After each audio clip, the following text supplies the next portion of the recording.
Rip in Time is the story of a man from 1787 who manages to accidentally travel through time to the year 2022, where he finds himself very confused and apparently homeless. His home is now owned by organic farmer Sarah Majors, who offers him shelter while he's figuring things out. But is it really possible to travel through time, or is Rip just a con artist? The movie begins with Sarah, Calvin, and Henry working on their farm. As they're lining the vegetable crops with copper pennies, Calvin tries to convince Henry that it's because they're actually space pods built by tiny astronauts, and that the pennies would act as microelectron converters which would help the astronauts form a force field against space monsters. But Henry doesn't seem amused. Despite being a child, he's quite mature for his age, and he sees right through Calvin's story, and he confidently informs him that he's not a child. In the next scene, Sarah puts dinner in the pressure cooker while Calvin informs her that Henry is done with the space invaders and is now working with the pterodactyls. And upon her surprise, he clarifies that he's in the chicken coop. He also expresses his amazement over how fast Henry is growing, that make-believe stories don't even impress him anymore. As for Henry, he's busy feeding the chickens when he spots a tall, dark figure near the turnips. But as he draws closer, he finds that it's a man devouring raw turnips. He lets out a sudden gasp.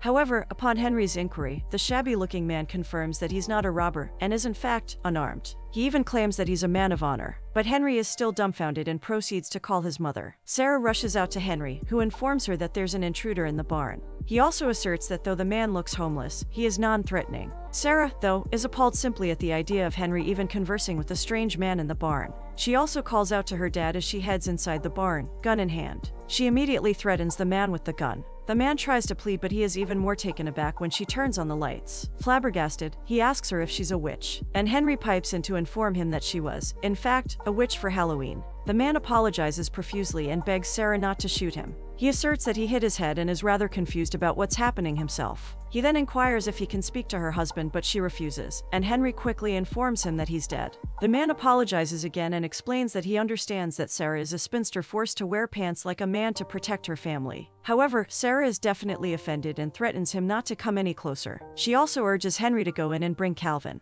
But Henry doesn't want to miss any of the action and claims that he can't leave her alone. So, Sarah continues yelling for her dad and heads in herself. As the two enter the house, Calvin callously tells them that dinner's ready. But Henry is quick to inform him of the homeless man's presence, much to his alarm. Sarah tells him how he seems to have hit his head and that she thinks he's quite harmless. In fact, she tells him that she might actually need a first aid kit instead of the gun. Calvin agrees but tells her to have Ted, the local sheriff, promptly come over. Sarah reassures him that the man just seems lost and confused. And Henry adds that he must have been very hungry because he was eating raw turnips. So, the family heads out with a bowl of stew for the man in the barn, who gulps it down readily, exclaiming that it's the best stew he's ever had. He then informs them that his name is Rip, but he can't seem to recall his last name. Sarah also introduces herself and her family. Rip tells him that his mind has been foggy since he woke up and he can only remember bits and pieces of what happened. The countryside and landmarks seem familiar to him, but not quite at the same time. Sarah asks him where he's from, but he tells her that this is where he's from. Calvin suspects that Rip might have been related to their neighbors who had a boy in the military. And upon asking, Rip readily admits that he served in the military. Ted also arrives at the scene and asks if everything is okay. Sarah reassures him that there's nothing to worry about.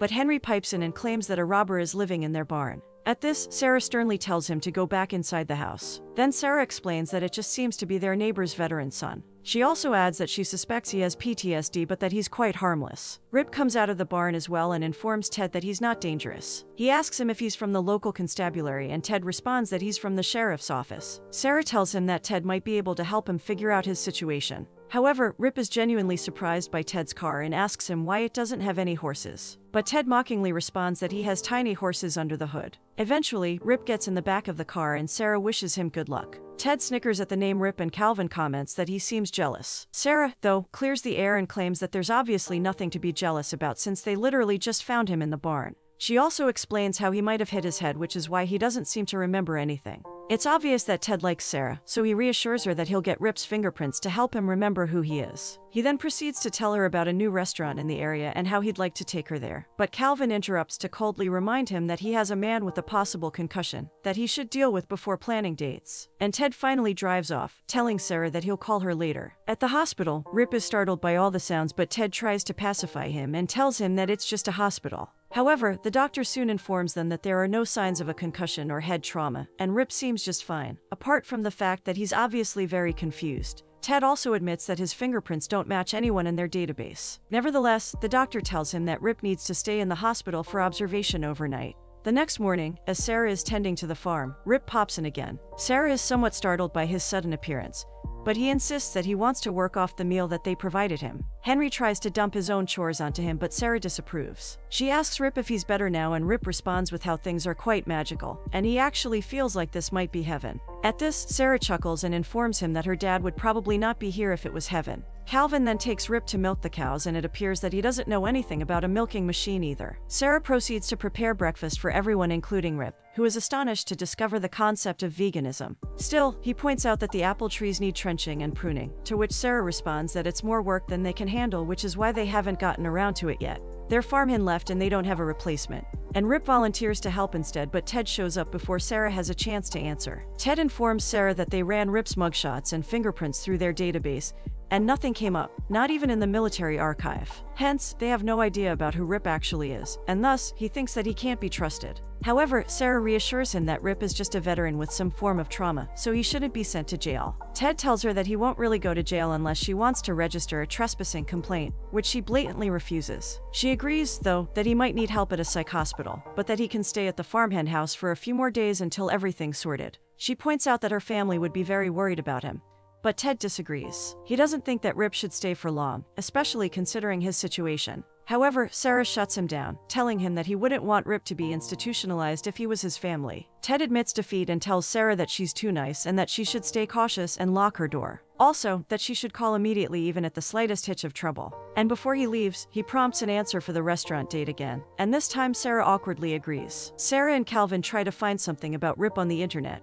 They find an article about their neighbor's son who received a Medal of Honor for a war. Upon asking, Rip confirms that he also received an honorary medal for the war. But it's hard to match Rip with the man in the picture, because he has such long hair and a beard. So, they decide to get him a shave and haircut, and although Rip is initially skeptical about the clippers, Sarah manages to calm him down. And much to their dismay, Rip looks nothing like their neighbor's son. Sarah then tries to coax more information from him about the war wherein he was wounded, and he confidently informs him that he fought the British in Delaware. Just then, Waylon pops in, and it's clear that he has some sort of unspoken rift with Calvin. Upon hearing about Rip's war, he assumes that he's referring to reenactments, and informs him that he's also very into that time period. However, Rip is quite offended by his comment and claims that they had to fight against their own people during the war, and it was so intense, so how could Waylon claim to enjoy it? And Sarah decides they should leave before the situation escalates any further. Once they're outside, Rip apologizes for offending Waylon, but Calvin assures him that he's a know-it-all and that he'll even claim that he led the American Revolution, if you let him. But Rip tells them that he doesn't look anything like General Washington, who actually led the troops. And for a moment, both Sarah and Calvin are unsure whether Rip is putting on an act or if he really thinks he fought in the American Revolution War. Back at the farm, Rip gets right to work, and this prompts Calvin to consider hiring him as a farmhand. But Sarah reminds him that they can't afford to hire him and that they shouldn't take advantage of his situation. However, Calvin assures her that he's thinking long-term, so they ask him, and he agrees. They then take him to the farmhand house, and he claims that it's actually his house. Sarah is a bit taken aback and tells him that maybe it just looks similar. But Rip is adamant and, in fact, quite disappointed that the inside of the house is not the way he left it. So much so, he points at markings in the wood and tells the family that it's his initials that he engraved. Everything slowly comes back to him, and he announces his name as Rip Van Winkle II, and that he was born in 1758. The entire family is shocked, to say the least, and they tell Rip that he can't be alive in 2022. And now it's Rip's turn to be surprised. He tells them that it's 1789. He's truly bewildered and faints. However, he wakes up not long after and tells them that he had a strange dream where he was suddenly in 2022. And then as reality dawns on him again, he collapses a second time. But the next time he awakens, Calvin is already prepared and hands him a book with the story of Rip Van Winkle. Sarah and Calvin think reading the story would help him take everything in. And when Rip's done reading, he tells them that it's his father's story. They try to convince him that it's merely a folktale, but Rip's adamant. Rip then proceeds to tell them all about his father and how he had no ambition. This drove his mother crazy, and his father eventually disappeared. Unfortunately, though, this left Rip feeling lonely, with the entire burden of his father's farm resting on his young shoulders. So, he developed a strong hatred for his father and was determined not to be like him. At 17, he was recruited for the war and fought to free America. Many lives were lost in the movement, but Rip, despite being wounded, survived to tell the tale. As time passed, his mother passed away and his sister was married off, and he was left alone again, with only the farm that he had to tend every day. And during all of this, his hatred for his father only grew. However, one day, Rip Van Winkle Sr. returned, much to everyone's surprise. In fact, it seemed that he just appeared out of thin air. And when asked about his disappearance, he came up with a very far-fetched story about a magic cave, a bottle of brandy, and a thunderstorm that somehow swept him into a 20-year slumber. Of course, Rip didn't believe a word of the outlandish tale, and he even set out to disprove his father. But things didn't exactly go according to plan. He hiked past Cotterskill Point, all the way to the mountain ridge, and actually found a mineral cave like the one his father had described. The clouds started thundering too, which forced him to seek shelter inside the cave and take a swig of the brandy to keep himself warm. After that, he fell into a slumber and awoke very hungry. But when he stepped out of the cave, things seemed different. The landscape seemed to have been altered somehow. And then, Rip explained how he met Henry in the barn. Once he's finished telling his story, Henry informs him that it's even crazier than Calvin's alien stories, which is saying something. Neither Sarah nor Calvin or Henry seem to believe Rip's story, but they all collectively decide to retire for the night. Sarah runs into Ted the next morning, and he tries to convince her to press charges and get rid of Rip. He thinks that Rip is a threat, especially because his record's not checking out. But Sarah reassures him that Rip is very polite and completely harmless. As for Henry, he faced bullying at school because of Rip and he's pretty pissed. Rip approaches him in an attempt to pacify him. Henry confesses that he hates Wiley because he's a bully, and how he wishes he could teach him a lesson. Rip tells him that big doesn't always mean strong, and there's always a way to use your enemy's size against them. And he even promises to teach Henry how to defend himself. That sets his mood straight, and he thanks Rip for the offer. Rip's also a hit at the farmer's market, with ladies lining up at Sarah's stall to buy homemade butter just to get a chance to talk to Rip. And for the most part, it seems the Rip is finally starting to adjust and blend in with everyone. At night, after putting Henry to sleep, Rip and Sarah sit together on the porch. Sarah shows him a game on her phone and he tells her all about how they used to actually make their own toys when he was a kid. In fact, he grabs a blade of grass and toots it as a demonstration. It really sends Sarah into a laughing fit and she genuinely seems impressed. She asks him to teach her, and he obliges. And the two really seem to bond well. And as time passes, Rip also starts to befriend Henry. He starts teaching him basic combat using fake swords so he can defend himself. His help around the farm also proves invaluable, and Sarah specifically thanks him for it. They also candidly chat for a bit, and Rip expresses how societal norms have changed so much over the years. He also appreciates Sarah for how she handles everything perfectly, just like a man, if not better. And Sarah reveals that she booked an appointment for Rip in New York if he's comfortable seeking help, to which he agrees. However, they're interrupted by Henry, who hands Rip a toy tractor so he can get used to it, and won't be afraid of a real tractor, and it seems the two have really bonded well. Soon after, Sarah and Rip head to New York and find that it has changed significantly since they've been there. The psychiatrist hypnotizes Rip to better understand his condition and expresses that the case is extremely fascinating, considering Rip was able to maintain his delusions even under strict hypnosis. She runs a few tests just to be sure and discovers a foreign object in one of the X-ray reports. Rip is operated on under anesthesia, and the object turns out to be a bullet, that too one from 1820. However, they brush it off as an elaborate reenactment stunt of the American Revolution. Rip and Sarah go for a stroll in the city, and Sarah finally shares her own story with Rip. She tells him about her parents and her baby daddy, and why she's so passionate about working at the farm to produce what she calls real food.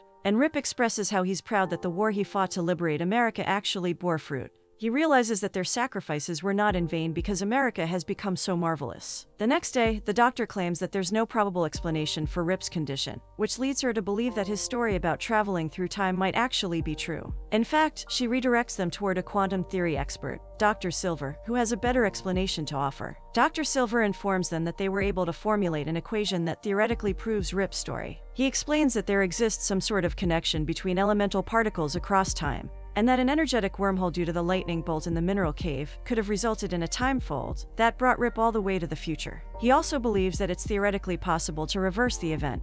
But what Sarah is more concerned with is that Rip's story is apparently real, though she really can't bring herself to fully believe it. On their way back, Rip thanks Sarah for both bringing him here and for taking him and his story seriously. He tells her that she's a genuinely kind and generous person and that he can't thank her enough. He also confesses that he's actually starting to settle in, and some days at the farm, he doesn't even want to go back home. Back at home, Ted is still adamant about getting rid of Rip because he thinks that he's some sort of con artist that's going to scam Sarah and her family. He tells her that Rip is probably lying about everything and that he's heard of loads of similar stories, wherein con artists target easy marks and take advantage of them. However, Sarah seems rather offended by his comments and how he considers Calvin and her to be so gullible. She sends him off, but he tells her that they'll meet at the upcoming town festival. At the festival, Rip and Sarah take to the dance floor. Rip is yet again amazed by how the sound system's playing music without any real musicians. Sarah tells him to just give in to the beat and let his body take over. He gives it a try too, but eventually requests the DJ for a slower tune. Rip and Sarah take to the dance floor again, until they are interrupted by Ted.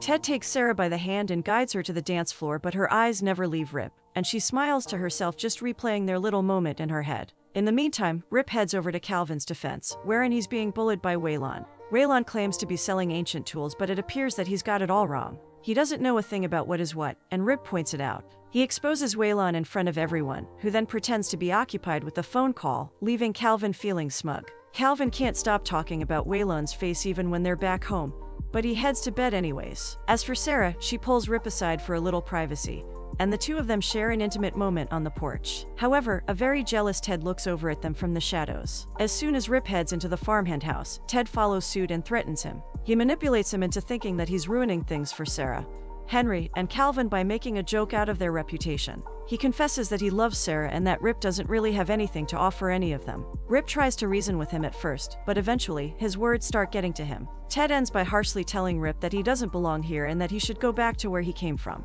He tells him that if he actually cares for Sarah, then he should do the right thing and go back, because Sarah is too kind to express how much of a problem Rip's presence is for her. But as he tells Rip that he doesn't have a future here, Rip shuts him off by telling him to leave. Nevertheless, he can't stop wondering if he's actually being a nuisance to the family. The next morning, it's pouring. But besides that, everything seems normal. Sarah makes breakfast for everyone and they all start their morning like every other day. But Rip can't help the news, which mentions that the precipitation levels are unusually high because of the storm. Sarah drops Henry off at school and goes on to run some errands with Calvin. However, when they all return, they find Rip gone. He's nowhere to be found. But then Calvin spots a note on the mantelpiece. It's a goodbye note from Rip, apologizing for all the inconveniences he's caused them all. He also thanks them for their hospitality before bidding a final farewell. Sarah struggles to fight the tears as she reads the note, and as soon as she's done, they all rush to stop Rip from leaving. On their way to the cave, the path starts becoming steeper and steeper, and Henry and Calvin are unable to keep up, which is why they decide to go back rather than slow Sarah down. As for Sarah, she's determined to find Rip no matter what. She goes around, wildly calling for him until she finally finds him inside the cave. Rip is surprised to find her out in the storm, but she ignores it and confronts him about the letter. He confesses that Ted opened his eyes to the truth and that he doesn't want to hurt them all anymore, and that this is his only chance to get back home. But as they stand and stare, their feelings become too much to hold inside, and Rip confesses his undying love for Sarah by proposing. Sarah chuckles and tells him that they don't have to get married just yet, but they can start dating. Suddenly, they're interrupted by thunder crashing, and find that Rip's bag is gone from the cave. However, they have everything they need right there at that moment, and they both decide to return back to the farm together, because they've decided that that's where they belong. As for Rip's bag, it returns to the 18th century where his father finds it, reads his diary, and discovers that his son is happy and doing well. He smiles to himself as he reads it, and thus, it's a happy ending for everyone.